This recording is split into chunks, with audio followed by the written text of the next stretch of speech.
I'm going to assume that you've never used Pagecloud before, so in the next few lessons, I'll guide you step by step through the interface to make sure you feel completely comfortable. It might seem like a lot to take in, but not to worry. By the end, you'll know exactly where everything is and how to navigate Pagecloud with confidence. Okay, as you enter the site here, the first thing you'll encounter is the Pagecloud artboard. This serves as both a preview and a flexible editing space for your pages, allowing you to visualize and customize your website.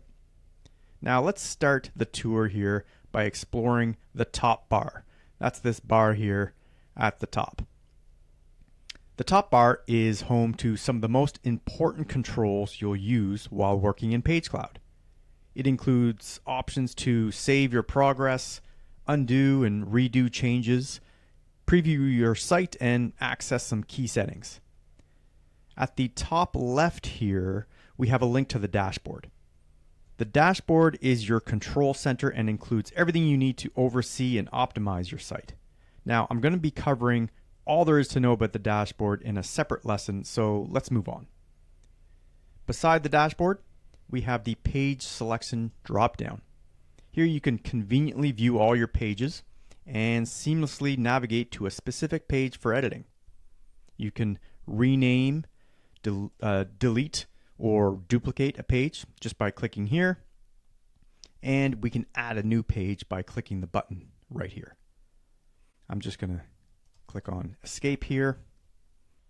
In the center of the top bar, you'll find the option to toggle between desktop and mobile layouts, allowing you to seamlessly switch views for editing and optimizing your site's design across different devices. Over on the top right, you'll find several essential controls here. The Help option here allows you to navigate to common areas within Pagecloud, like keyboard shortcuts or the Pagecloud knowledge base.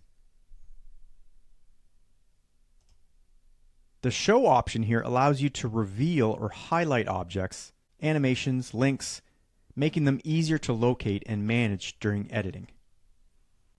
The Share option allows you to share any page with another person or team member. And next to the Share option, you'll find the Undo and Redo controls.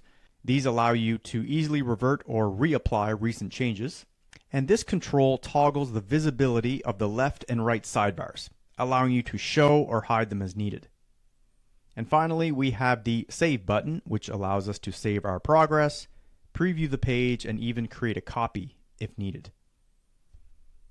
And that wraps up the top bar. In the next lesson, we'll explore the left sidebar.